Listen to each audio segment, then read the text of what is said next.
Hi, good morning. This evening, as you know, at the Velodrome, it will premiere Fe de Etarras, Bomb Scared, a dark comedy produced by Netflix, and in which the press conference we have the presence of the director and co-screenplay writer Borja Cobeaga, Diego Hans San Jose, who is also co-screenplay writer, as well as Gorka Ochoa, the actors, Javier Camarán, Miran Ibarguren, and Julian Lopez. We also have the presence of the executive producer, Javier Mendez Sori.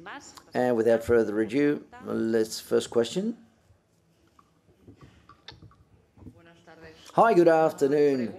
It's a question, Conchita, for cinema programs and also for the news. Borja Cobeaga, is that the ideal moment, or did you seek this specific moment to premiere the film Fe de Etarras, Bomb Scared, here in San Sebastian? Well, Conchita, the truth is we made it when we could.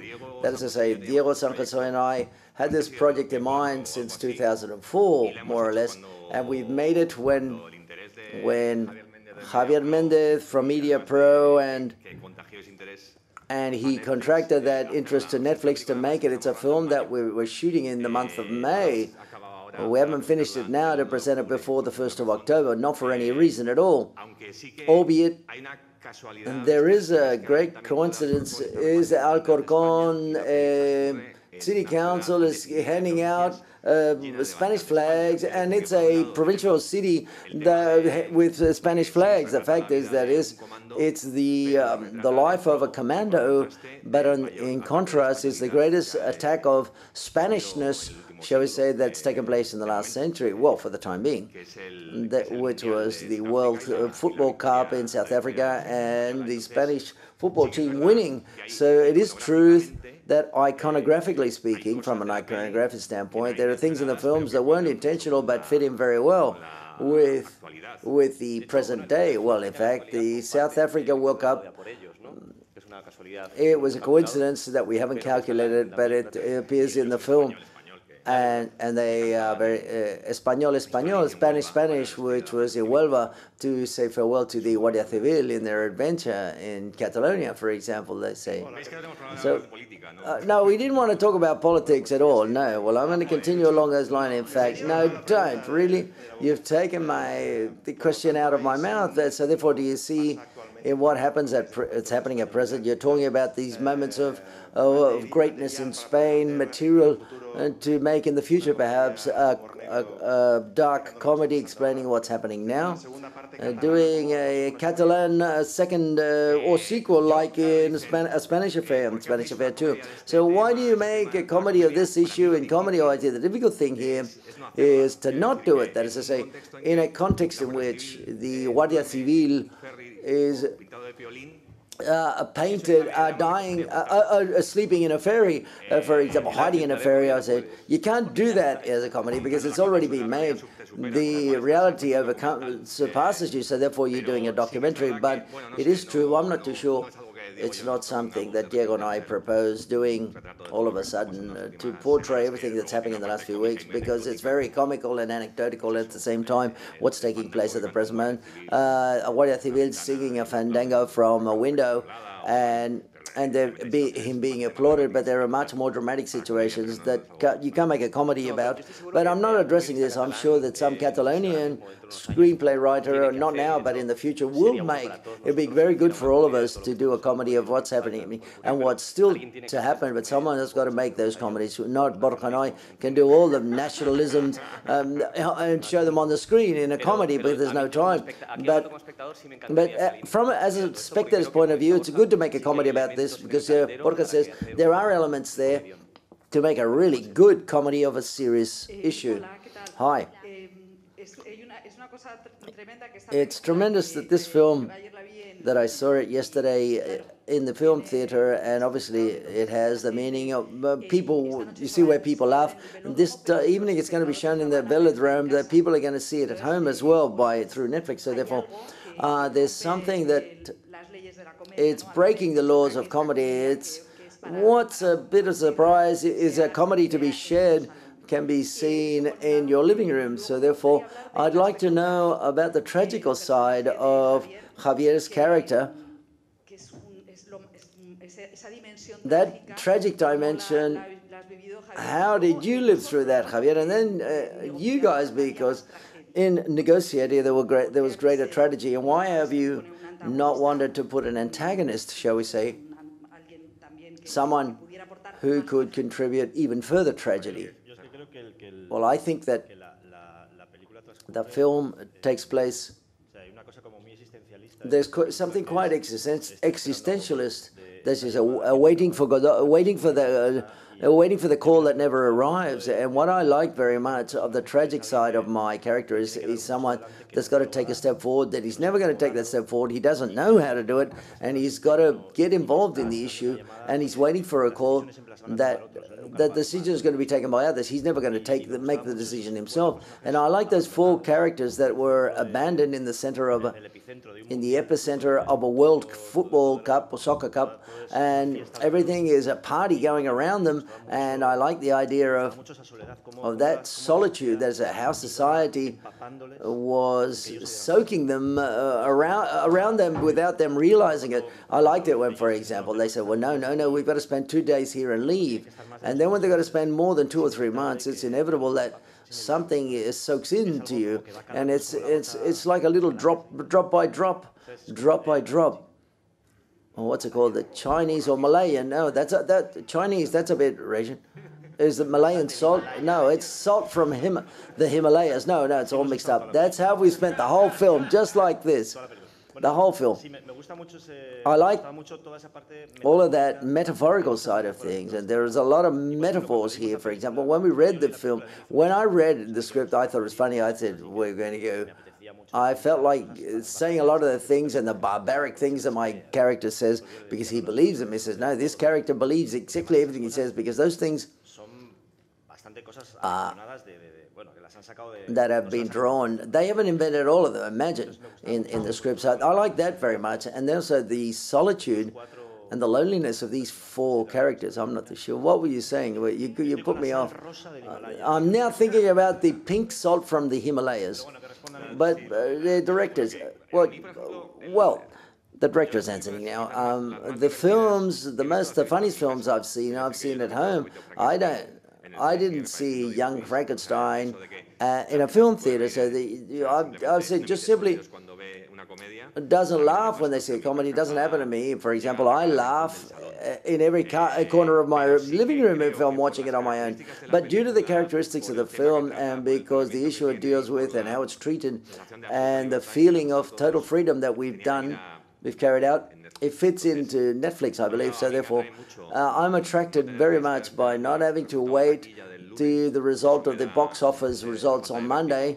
That lack of vertigo, I think, is very interesting for me. And on the other hand, there's the issue that I believe one can laugh very much at home. That is to say, the cinematic graphic experience of sharing laughter and the domino effect in a film theater is great, but I think it compensates much more than what it takes away from you. And the tragedy side of things, well, Borja and I came from the Spanish affair is contrary because it's completely wide, but here we have the freedom of making a film which is a bit more personal and a vision of what we like as spectators.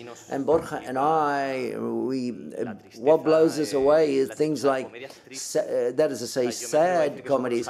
We are the Javis of La Bajona, for example, because we enjoy getting stuck into that.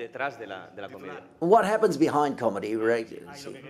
That grime behind comedy. What I would, Mario, want to say, when I read the script, we laughed a lot when we read it because there's so many funny things that happen. But then when you start to make the film, shoot the film takes you another way. And there are many films that when you're making it, and then it's like yeast, and the yeast starts to rise and this has been completely different to what I thought, but absolutely faithful to the spirit that Borja and Diego wanted. So therefore, I think that the film takes place and meanders in a dark sort of way in the shade, and then full of jokes and gags and so on and so forth. But the gag was never sought after.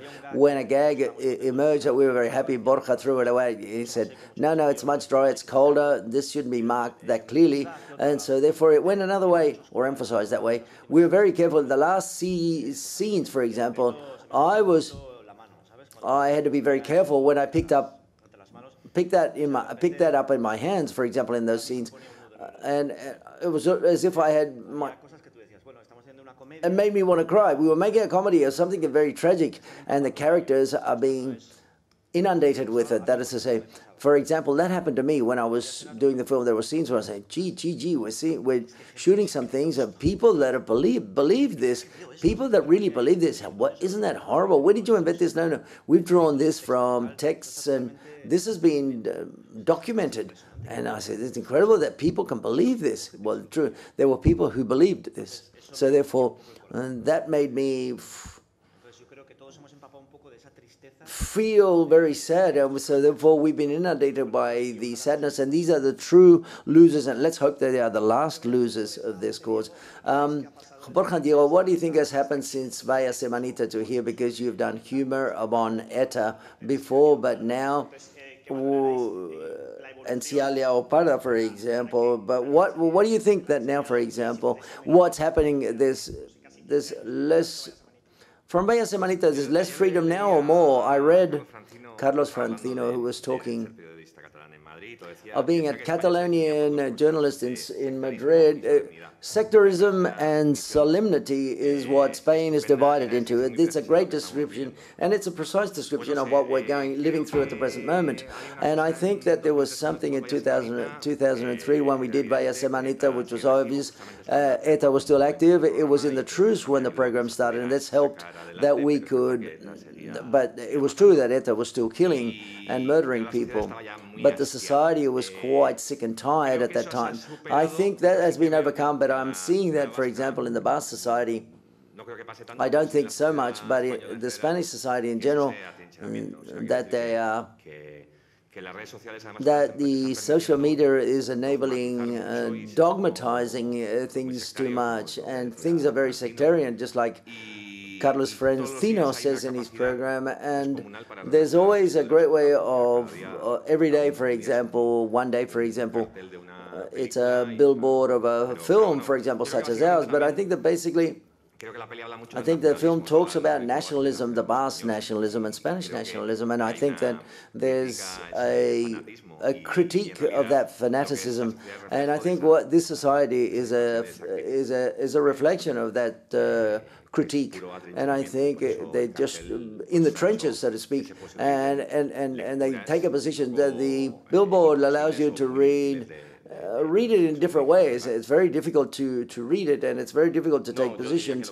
No, what has changed basically since 2003 to now is Twitter, because basically that is where I don't think that there's a complete censorship. But for example, when you write or do something, you might be you feel lazy to be able to put up with the consequences, because you know that there's going to be an important anonymous people that are going to say something against you. But it's important that people, we who do make comedies, we should not change our way of working, no matter what the people say on Twitter, beyond any controversy. The great loss would be to lose making comedies. We can't lose Twitter. We can lose Twitter, but we can't lose comedy.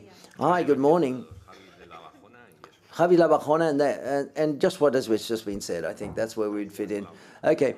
Hi, I would like to ask you whether the film can be a candidate to the Goyas, or because it's produced by Netflix, you can't enter into the quote-unquote battle of the Goyas. Would you like to invite the Minister for the Interior, who sent a letter to Netflix, to be empathic vis-a-vis victims? Would you like to invite the Minister for the Interior so that he can contract some of the laughter that can be seen this evening? The Minister of the Interior has got enough on his agenda this weekend. The truth is that I don't think he's going to come along. I'd love for him to see it. I'd love for him to see it, but I think he's got a lot on his agenda. And he's got a... I don't know whether Javier wants to answer. No, the other Javier, yes, the Javier. You've got to fulfill a certain requirements to participate in the Goyas, but we will have to talk to Netflix because the work deserves to be subjected to see what the Academy says, whether it's chosen or not. Yes, yeah, we do want to present it and submit it to the Goyas, yes. Keep some panchineta for Olga. Javier, keep pizza, but she feels like getting a lot. Panchineta is fantastic. Twitter not only increases, but let's hope that there's hunger and people want to eat the panchineta that Javier has just been given. Garka, so I would like to ask the following question. How has the advertising campaign of Netflix influenced all of that controversy, whether there's been any influence in you yourselves? Hi, good morning. First of all, I would like to say above all that we were surprised very much. We didn't expect this, first of all, that type of billboard was going to appear, that sort of billboard, but nevertheless, the billboard is a way of advertising, it's pure marketing, and so therefore no one's going to do it better than Netflix. No one's going to work in marketing and advertising, and they've managed people talking about the film. Now everyone sees the film and says that it's got nothing to do with that criticism that has been made of the film beforehand. So therefore, there are people who have criticized the film before seeing it. They weren't right, and that has been clearly demonstrated and shown when they've seen the film. And so therefore, I think that the objective has been fulfilled because we've talked much more about the film more than ever. We've talked very much about the film, Bomb Scared, Fe de Etarras, and that's what billboards are for, to sell, and they've achieved their objective. Next question, please.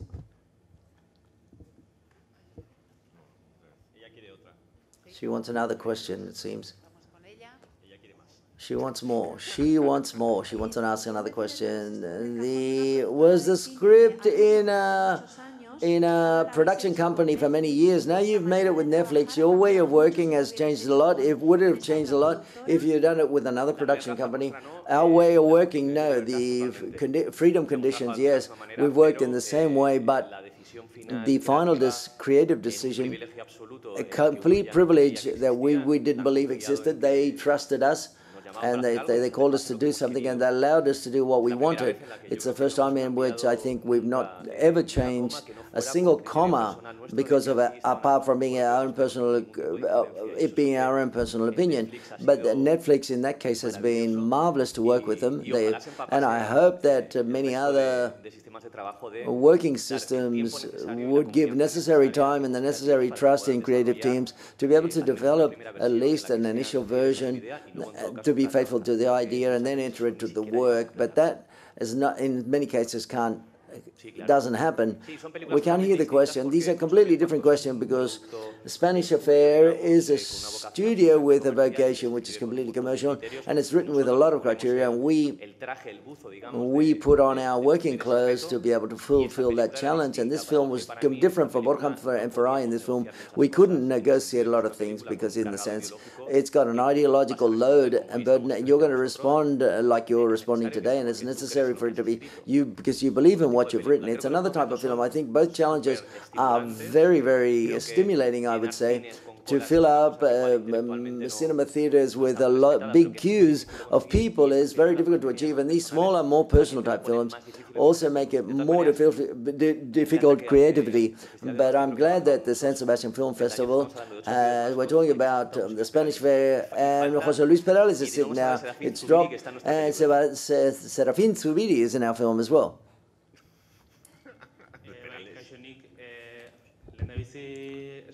First of all, I would like to say that I'm very happy that this film has been made, because last night a lot of people were laughing in the Principal Theatre. I did as well. I laughed, and I would like to ask Miren Ibarguren whether vis-a-vis the future, would you like to participate in in a feature film in Basque last year. We saw you participated in Kale Begiak, and I want to congratulate you for the work you did in that job, and also here in Bomb Scared for the etarras. I'm not too sure whether you'd like to participate in a film in Basque, in comedy or in drama. Well, it's all the same to me. I love to work in Basque because it's something that is easy for me, and so therefore I would like to work here because you work much more at home. Thank you very much for what you've said about my work, by the way.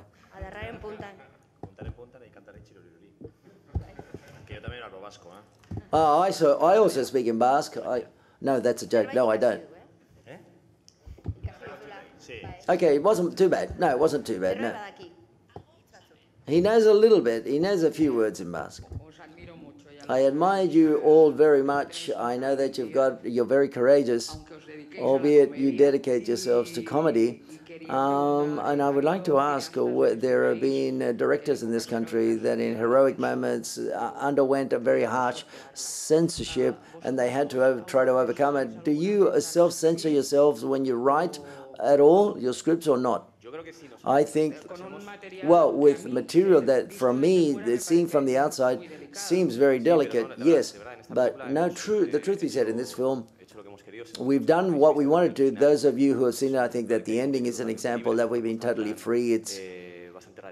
It's quite a radical ending. We haven't negotiated this. So this is what we felt like writing the script. If we censored ourselves, we wouldn't do comedies of a commando. We would always do romantic comedies. But as you got the freedom, it allows you go beyond self-censorship, and you put your neck at risk, or yourself at stake. That is to say, of course, yeah, we made a film like this, which obviously is a comedy about an ETA commando, which is also quite transgressive. But we want to be transgressive in this case. The idea is to make comedies about how close and what we've seen, lived in this country at that period of time, and to tell our story in the sense. Story of that history, what's happened in the Basque Country in the last few years. Well, let's make this satire about what was so present in society at that time.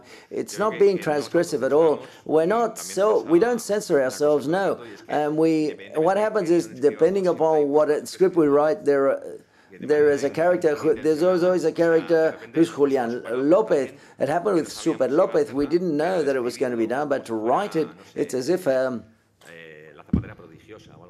don't know, the prodigious shoemaker, for example. You start to see Julian's face in the script. So therefore, that's why we fit in Julian. I'm not too sure. We worked with all of them. The first time with Javier and with Julian, we worked with him much more. But undoubtedly, I like him very much. So that's why I use him. Well, okay, because of what you said about me. Hi, how are you? I want to use this, but nobody asked me in Basque. I'm going to act as if I was Basque. Okay, as if it were English. Okay. And so first of all, no. Well, for me, it's a pleasure once again to be with the Borja and Diego tandem. It's the Bordis. It's not going to be as good as the Bordis. I call them Bordis. Borja and Diego. Well, I don't know what I have to answer, because the truth is they've already answered your question. I'm here because Javi says they talked about you. No, I usually say that it's a pity everything that has been mentioned about the film, and for you to see you saw the film, it's unnecessary everything that's been said beforehand of a script that when we read it, we laughed a lot, and we didn't think about anything else apart from what a great time I had reading the script, and that it was an idea that they were already talking about when you shot. Don't control yourself. When in 2010, when the World Cup was playing, this is beautiful, when the World Cup, they were talking about this film, and I only saw, well, how cool to make a comedy about the World Cup. And if they would have been told that years later we were going to go back in time, it would have been a hassle. I would have freaked right out. But that's a bit of a pity when at that time, I thought it was great. And then in 2017, I read the script, and all of a sudden it's a comedy to make people laugh, which is the objective at the end of the day, and very intelligently on their side to laugh about something that's close to us, something that surrounds us. And that's the best way to tell something, when you feel surrounded by what's happening and you do a parody or something. That's what you do most. Okay, Javi, that'll do. Okay. Okay, I'd like to ask you, Borja and Diego, about comedy and football. What does it mean? It has a lot of identity, and it's very, it's an important part of the script. Well, it was a basic comedy to place the fish in the most difficult fish bowl. You take it back to the date and the place where they're going to suffer the most, because what characterizes them, the ideological. But if you put those weeks in July, that commando in a town which is indeterminate, in the South African World Cup, they're going to come up and collide and come up against a series of circumstances like putting down. It's like putting them in check playing chess, putting them in a difficult situation. If we have to exaggerate the symbols, the film talks about when you take too seriously your flag and too seriously the reject to someone else's flag. I think that football in Spain undoubtedly has fulfilled a role which is almost usually is the fatherland or the motherland. For example, football teams, when the Spanish or when the national teams plays, talk about nationalism, and to place it in that explosion of the winning of the World Cup, and it was a World Cup when it was called the Red Team, La Roja, and that was ideal for us as a framework. Yes, and plus we had an idea of a film that the street struggle wanted to go into the Spain, and we're going back to Malta and avoid the 12-1. It was like a sociological and ideological weapon we wanted to use. So football, I want to be the, for example, if you add that on to a sequel, for example, I'll be the goalkeeper in Malta when Spain won 12-1. Well, the goalkeeper, the person that takes care of the goal, as I like to say. Hi, good morning. The project for many years in a drawer, you've talked about this, but I've still got some questions. I've read and heard at the end you rejected the idea because the audience wasn't prepared, because, well, let's say you didn't want to deal with this issue. At the same time, in the last few days, I've heard some actors saying that in Spain we lack political cinema, but it's a comedy, but it's political film. But perhaps there's a connection a bit perverse in nature, because the normal film production companies don't want to make political films. They're afraid. This country is going back so far to go to those extremes, and we need digital platforms in this case with foreign money to give freedom to Spanish creators. I think that's automatic. That is to say, I think Javier Mendez, I love the project, and he said, what do we propose to Netflix? Netflix said, Juan Maynez said, yes, we want to make it. Yes, that's a fact, and it's a chain of events that have taken place. But it is true, we haven't felt censored at all for a simple reason. That's you ask a conventional production company that it finances, it's got to go on TV, you put that on the table and say, well, we've got this comedy about a commando, ETA commando, the safe house, or a romantic comedy. They will choose a romantic comedy. Diego and I have never had one single project to do. So therefore, I think it's logical and normal and sensible that if a production company wants to do a conventional film because it's difficult to finance, that's logical. We don't feel as if we're victims of the system in that sense. We feel like making it, but I'm glad we made it now, because I think it's even more interesting telling the end of ETA than to talk about the experience of a commando when they were active and killing. And the project was in the drawer, but it's changed quite a lot. And in fact, it's been in a physical script in this, let's say, it's gone through in many situations. One of the things, and talking about the project, is that as it was in our mind, the actors that we wanted, and they all said yes, the four main actors said yes.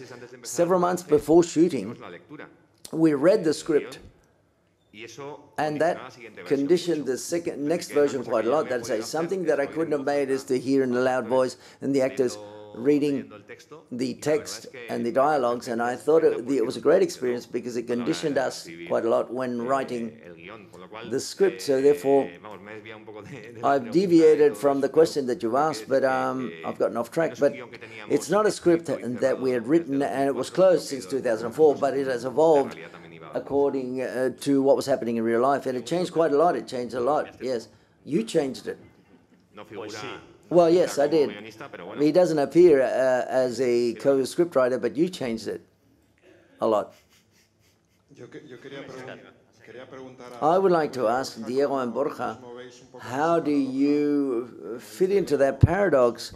Because Diego says we live in a country where every day someone is, in the social media is attacked, but then all of a sudden, when a jihadist from Cordoba appears, or memes, or we're in day-to-day conversations, we laugh at what's happening in Catalonia. For someone who manufactures humor, how do you move in a country which is so demential in that point of view? Well, I want to say something, or demented, that is, as Oscar was saying, I wanted to say that there are many things we've gone backwards, that's to say, in possible being attacked and so on and so forth on the social media, but we've progressed quite a lot, and that is that ETA doesn't kill anymore. That is to say, I think that's a great leap forward. That's the biggest leap forward. In some things, we perhaps going backwards, but in the important issues, I think that we are advancing. And I think you ask about the competition that we have in humor. What is better, a meme of del Cordobés or Zapelli? What do you mean? A meme of the Cordobés, I think, is great. Mars Attacks, for example, there's another one of Mars Attacks that I loved a lot. And it says it's not the right time to do so. Humor takes much longer, but it was immediate. Spain laughed, everyone in Spain laughed about the ISIS Spaniard, everyone. And my mother, well, my mother, well, I think it's one of the most healthiest things that could have happened in this country.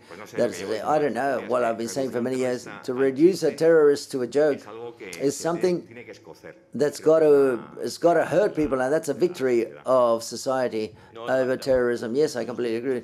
And then, please, these guys are really tough. I like people that make humor that have got a lot, that are very strong. You can't enter into the battle on Twitter. There are people that insult you too much. And then all of a sudden, as you involve yourself emotionally, we involve ourselves, we actors. There are politicians that complain about your work, and it's as if it was stuck here like a tumor. 20 years ago, I said, gee, this guy hassled me, and you walk by him, and you say, and so therefore, Twitter, this is constant. It's a constant bombarding. We need humorists and people that are very solid, and people that are solid and strong are people who are very, very intelligent, who are very brilliant, and very good people. And I think from that, new humor is going to emerge that will give us a lot of work and to script and to write intelligent scripts like this. But it's true. But if you enter into that battle, and you do it, you've got to be very strong. Those that are so brilliant and are still there are geniuses. Behind some Twitters, there are teams of people that are writing. Yes, I would say no one can be that brilliant all the time. So therefore, when not Borja, but Diego San Jose, when you meet him, you go, well, Jesus. Well, there are people, or Julian, for example, he's a comedian and tragic despite himself. So when you discover people, especially tragic, when you discover it's people that can't avoid it, that are who are brilliant, that's their nature. It's in their nature. I want to be by them all the time, and that happened to us. Miriam, Gorka, isn't that right? Yes, absolutely. So therefore, we were on set, and you were seeing that everything that came out of their mouth was brilliant, and you said, well, yeah, I've got to trust these people. This is the path we've got to go down, and I've got to play a character as serious, but then I'm very well accompanied. No, don't do that. Oh, that's right, I shouldn't do that. So therefore, it makes us more malleable, but there are people that are brilliant, and so these are the people that are going to get us out of the problem, problems. Brilliant people like this are going to make, and I want to be stuck with them, very close to them all the time, because these brilliant people will give us a lot of work. Julian Lopez, please, stand up, please, because... And Javi, a colleague said that to ask you a question in Basque, okay? Okay? Okay? Yes, well, come over here. The first one to Julian.